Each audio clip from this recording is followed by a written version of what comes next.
We see that Pray Tell has a health scare, and Miss Norman is an evil old bitch. Let's talk.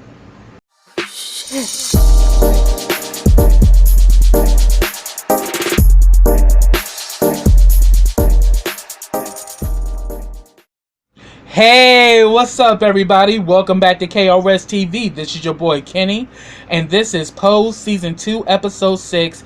And the name of this episode is Love's in Need of Love Today, one of my favorite Stevie Wonder songs.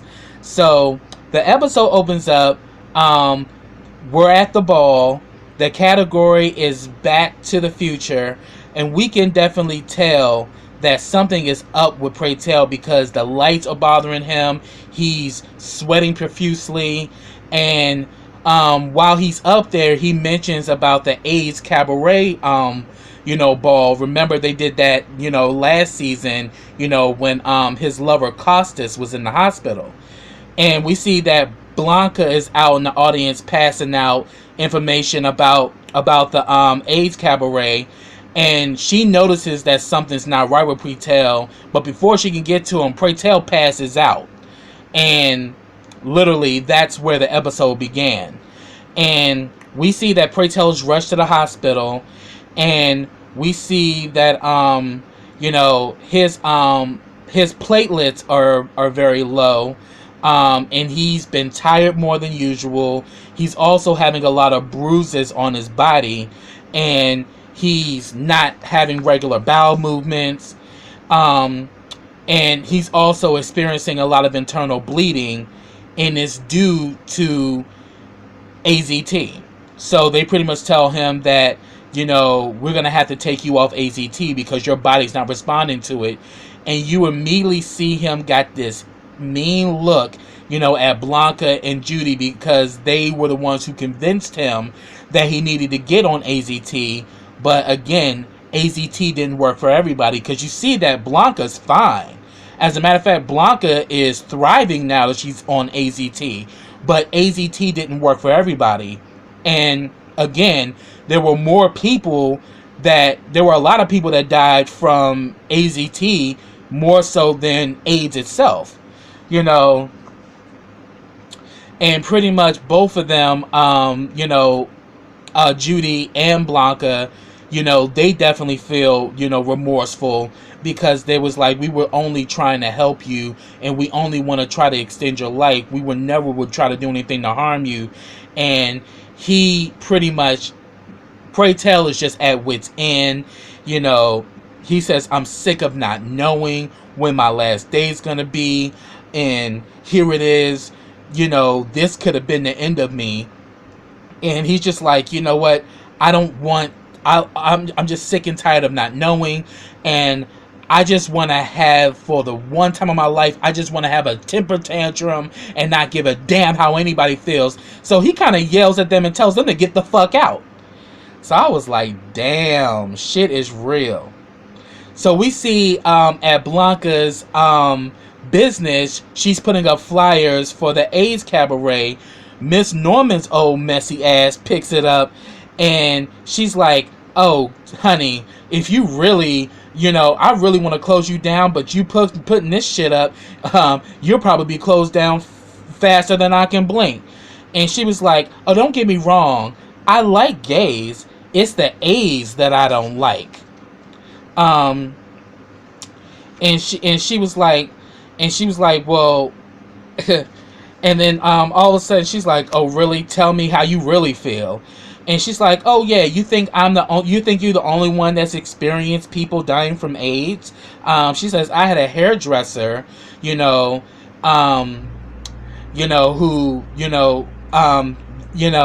also I knew a designer at Bloomingdale's. And she says, also my cousin Christopher, he had died from skin cancer, but we all knew what it was because no one showed up to his funeral.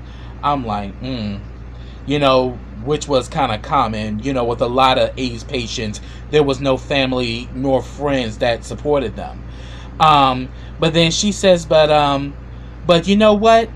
I'm going to give you, a donation, to help your cause. And she gives her $20. She's like, wow, $20. She's like, on second thought, I'm actually gonna go to the event and I'll give you a proper donation there. And maybe I'll sing a song or two. And she's like, oh, really? She's like, oh, yes. I was very good at performing, but the thing is, when it came down to acting, I wasn't good at being told what to do. I was meant to be a boss. And then she took her damn $20 and walked right out. I'm like, are you serious, Miss Norman? With your mean ass. And like Blanca's like, this bitch, I can't, and then we see Pray Tell comes into the his room with the doctor, and he has a new roommate. It's this guy named Lewis. He's like hi, how you doing? He's like, Lewis, pneumonia. And he's like, Pray Tell, low palates. So pretty much once Pray Tell gets settled in, he starts talking to the guy, and he's like, do I know you? And then a guy was like, the Lewis was like, I don't think so. It's like, have you ever been to the balls? And he was like, God heavens, no.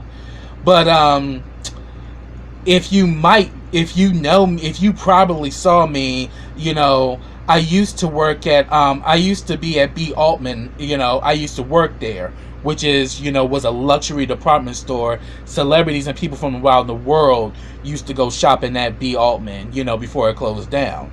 So, pretty much he was working, in a very upscale environment. He was like, yes, so if you saw me, you probably saw me there. And all of a sudden, Pray Tell was like, oh, okay, so you a posh queen. All of a sudden, his old arrogant ass was like, I'm a college-educated man. I'm not a queen.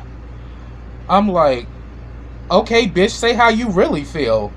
I'm like, he trying to make conversation and you being all arrogant and you literally on oxygen, breathing for dear life.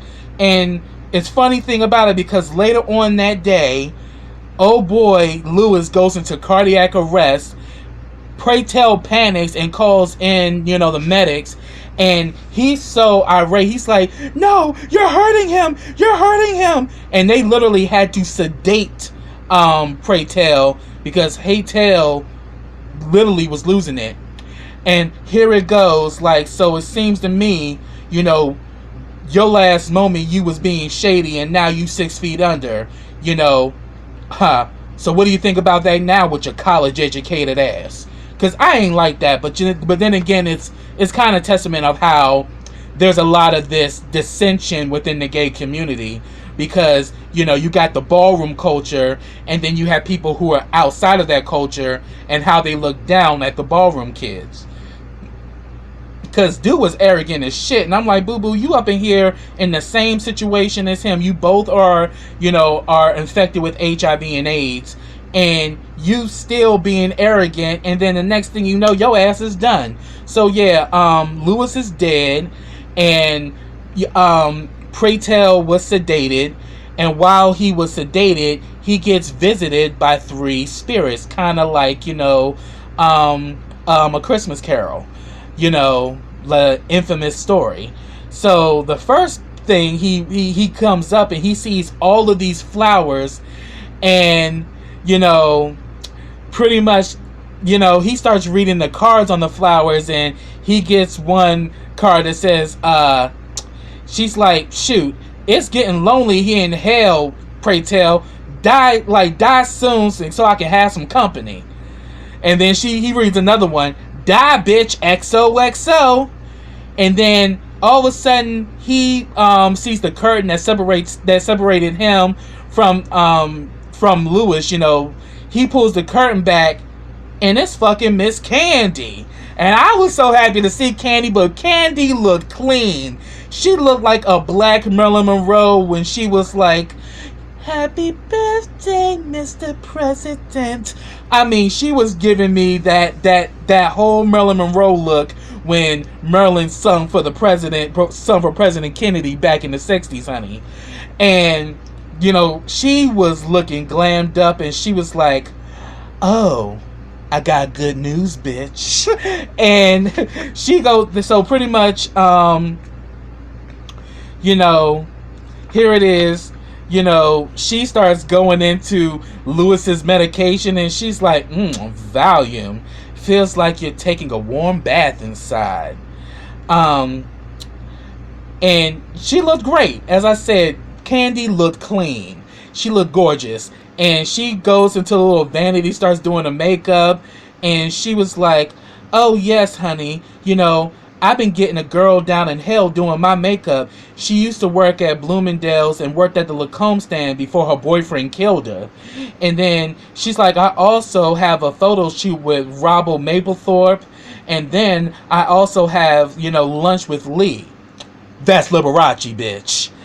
And then I also got dance lessons with Alvin Ailey, you know.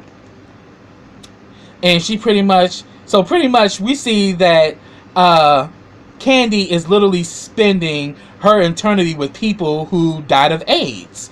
And she pretty much says that, yes, it's my personal heaven. You know, these people, these are people who understand me. And he was like, well, I ain't, and then Portel's like, I ain't dying no time soon. I still got fight in me.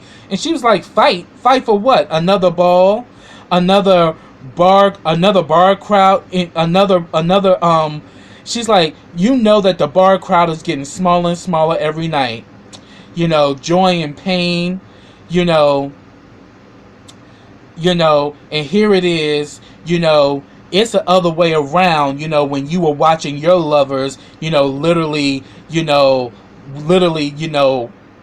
letting go of their vows. But when it's you in that bed and you got Blanca, you know, with her, pretty much holding your hand with all her bullshit, and eventually you gonna wish you would have gave up sooner. So literally what she's doing is trying to get Preytel to commit suicide. That like, hey, won't you just end it and you can just take care of all the misery and you can come and be with me. And all of a sudden Preytel started to catch something. He was like, you said that you're hanging with these people who understand you. Candy, did you have AIDS? And she was like, I never told anyone. But she says that when it came down to my tricks, I made sure that they used condoms every time. And she says, people treat you different when you're sick. But honey, I'm your angel with mercy. And she's like, you know, and she says, yeah, won't you take this and it make you feel, she's like, take this medicine and it'll make you feel like you're on a bike ride with Perry Ellis and Steve Rebell, all these people, famous people who had died from AIDS. But he's like, I'm afraid. And she's like, everyone is. And, you know, pretty much says that, go ahead. Just do it. Enjoy yourself. And all of a sudden, he pretty much says no. And then all of a sudden, there's a blackout. And what ended up happening was that the alarm goes off. The hospital had lost power. And then all of a sudden, he goes back to sleep. And then all of a sudden, he's awakened by this man who's humming this tune or whatever. And he was like, stop that damn humming. He was like, but you used to love this. You know how it used to always make you good and relaxed. And he was like, yeah. And you remember what else you used to do after I was good and relaxed? And I was like, holy shit. You know, he's like, but son, you have to forgive me. You know, he said that I did, but I didn't forgive you for you. I forgave you for me. You know, and then all of a sudden, the damn so we come to find out that this guy is not his biological father. You know, it's his stepfather. And he said that, here it is, you preyed on my mother who was desperate for a man after my father died, and then after you married my mother, you pretty much started playing around with me. And he was like, you seduced me. He's like, I was 12 years old. I remember how you used to play footsies with me under the table and then sneak in my bed at the cloak of night. And I was like, holy shit, this is crazy. So his own stepfather was sexually abusing him for years under the nose of his own mother.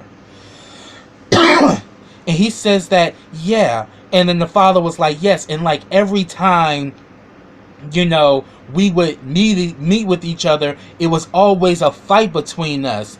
And then it was like the only time we didn't fight was at my funeral. And you were like at peace when that happened. I was like, why wouldn't he, you sick son of a bitch? So I was like, that is sad that, you know, Pretel had to endure this type of sexual abuse from his stepfather, a person that his mother trusted. And he just starts screaming, I forgive you, I forgive you, I forgive you. And then he disappears. And then all of a sudden we hear somebody calling his name. And it's Costas. And Costas says that, look, you got to hurry up. You know, the crowd is waiting for you. And he comes out with this fabulous fucking, you know, ensemble with this coat, with this long train.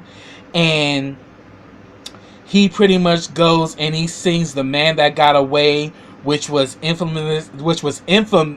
song that was famously sung by Judy Garland in A Star Is Born. And Billy Porter sings down every time. He slayed it, and here it is. He's interacting with all the AIDS patients, and these are all AIDS patients that he's known throughout his life. You know, all the funerals that he's went to, and pretty much he's singing to them. And then all of a sudden, we see that afterwards, the dream subsides, and we see that he's actually singing. You know, he's actually performing by himself in this light outside, and we see that Judy comes and gets his attention. So we know that he's okay. But yeah, he was having a journey.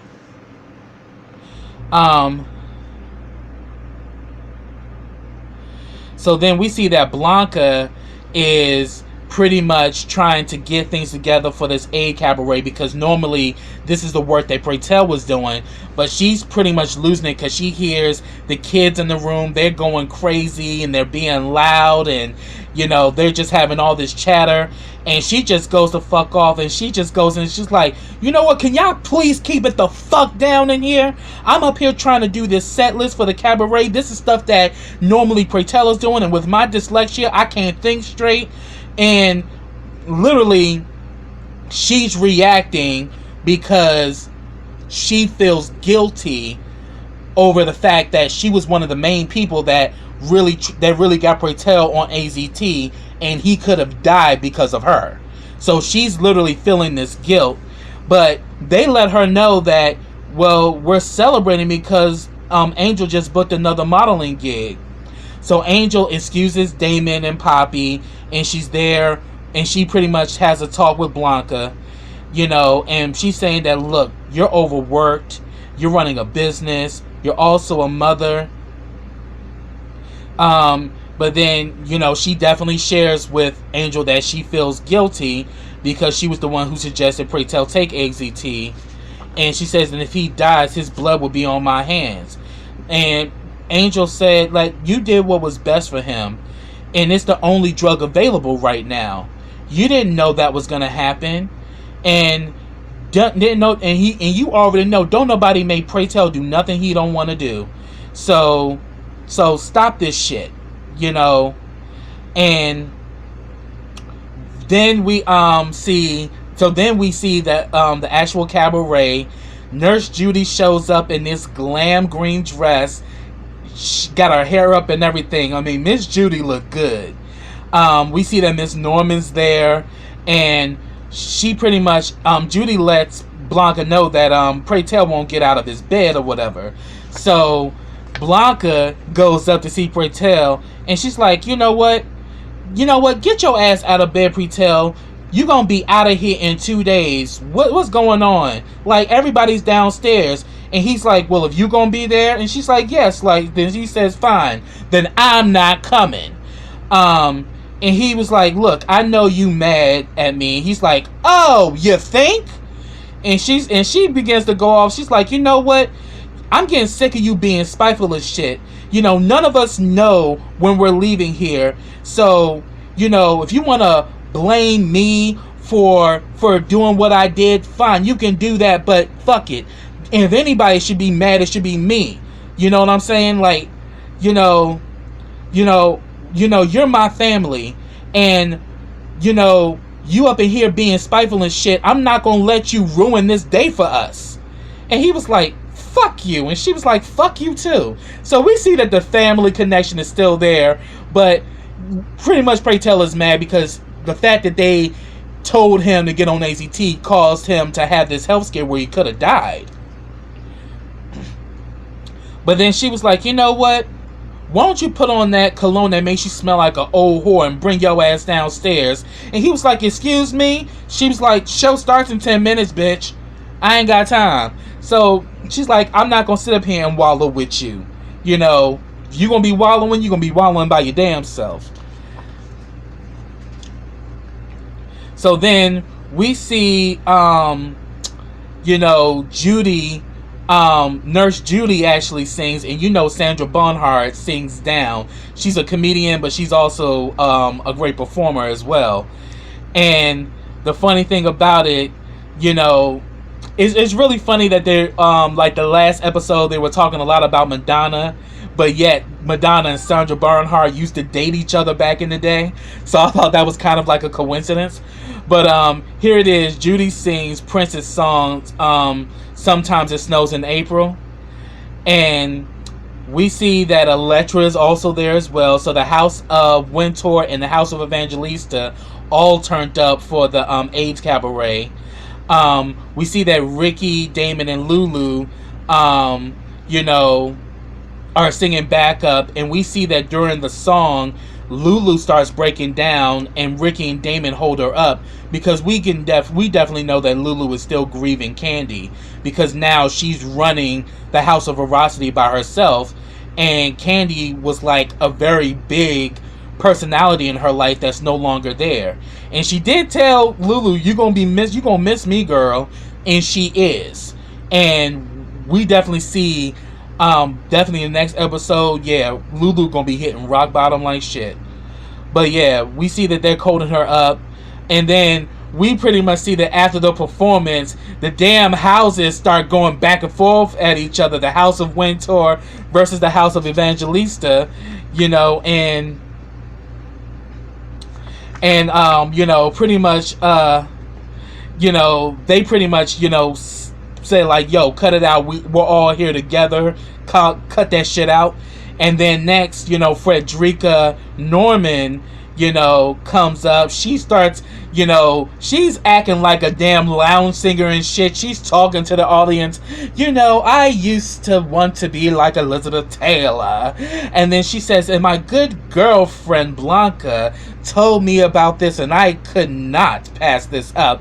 And then Blanca was like, this bitch is crazy.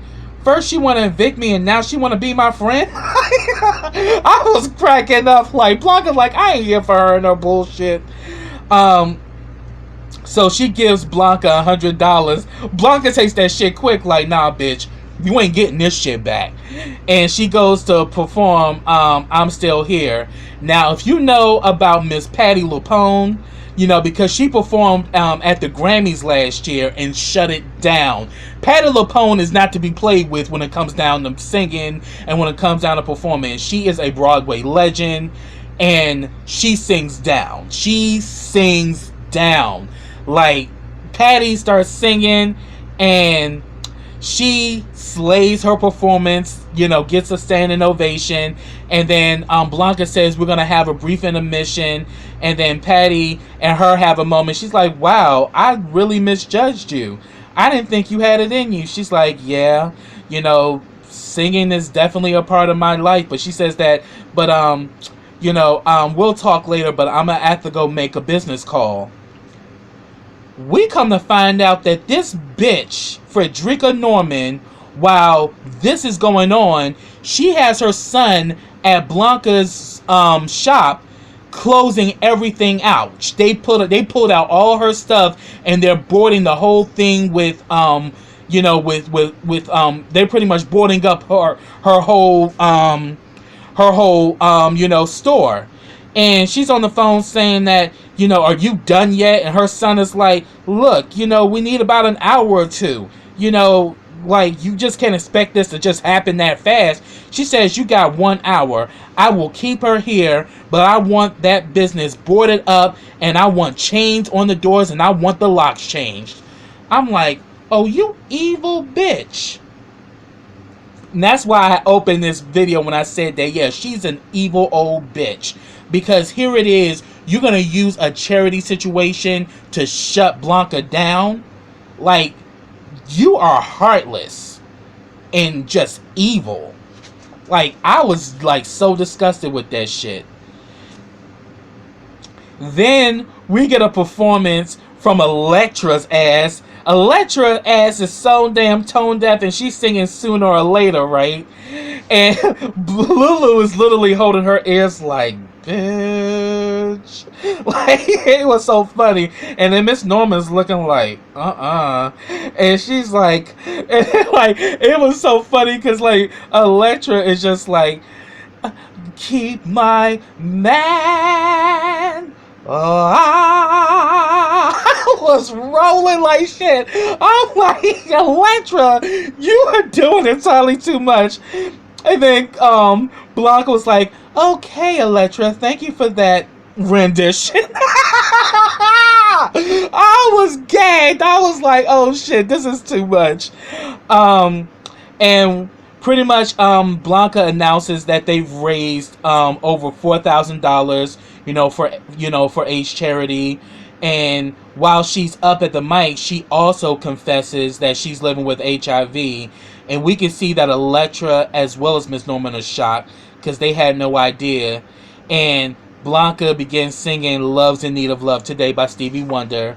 We finally see that Pray Tell shows up, and pretty much Blanca, nudges him and tells him to come up here and sing with me. And they both, and finally, Pray Tell gets up there and they pretty much sing down Love's in Need of Love Today, which was the perfect, name for this episode. And then, so, pretty much, the AIDS Cabaret was a hit. It was, definitely, it turned out, a lot more people showed up, and it was a success, so, it's like an annual thing that they're doing now. So, afterwards, Miss Norman approaches Blanca, and she was like, wow, you really put this whole show together by yourself? And she was like, yes. She was like, wow, I'm really impressed with you, girlfriend. And she says that we need to talk business. She was like, well, hell, I really thank you for what you've done. And she says that, look, tomorrow I can give you a free mani-pedi at my store. And she's like, tomorrow's not really a good day.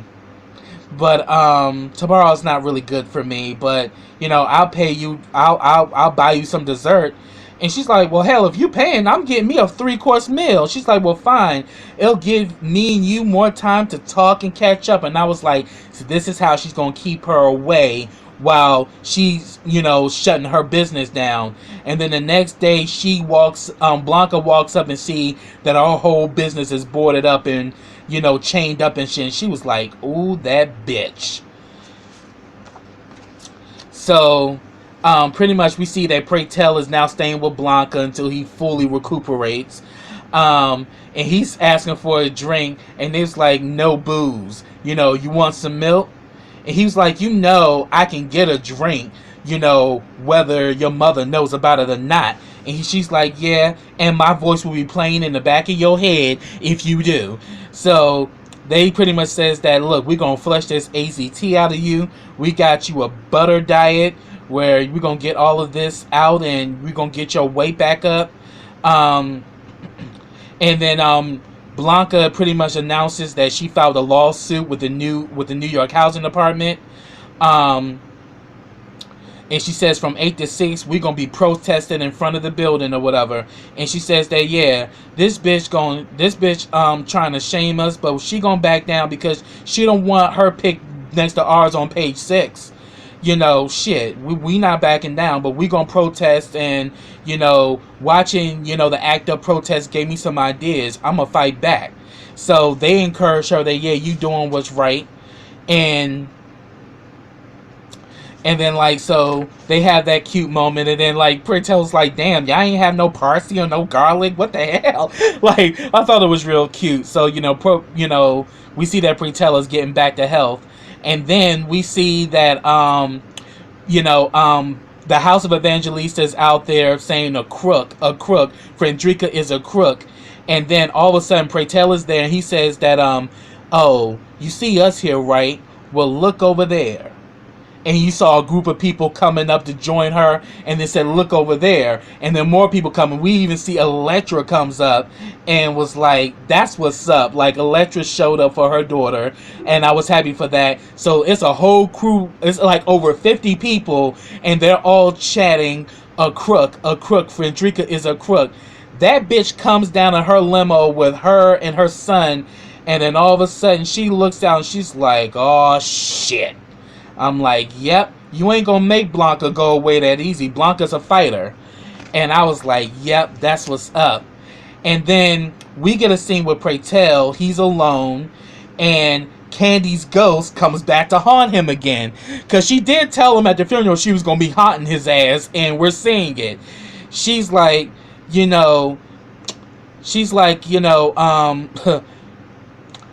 I see that I gave you an invitation and you didn't take it, but I'ma haunt your ass until you do. And he pretty much lets her know, well, go ahead, bitch, do what you gotta do, but it's not my time because I still got fight in me. So you can do what you gonna do, but bitch, I'm not going nowhere. So I was like, so it's great that Pritel is choosing life. And choosing life is going to help him to live through this virus, and is going to help him to endure regardless of how bad things get.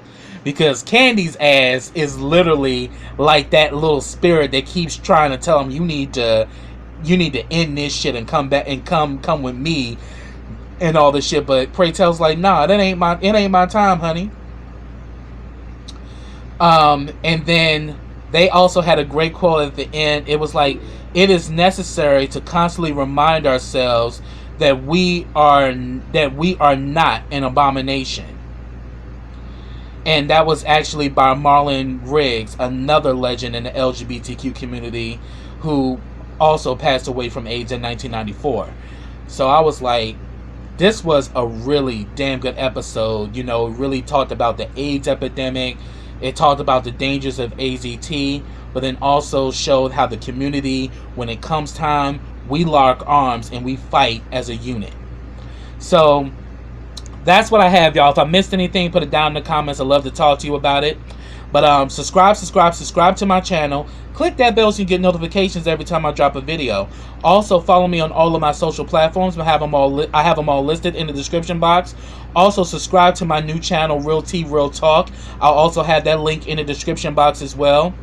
Also, like this video, comment on this video, and share this video. And I'll be back with the next episode of Pose. So until next time, everybody, take care.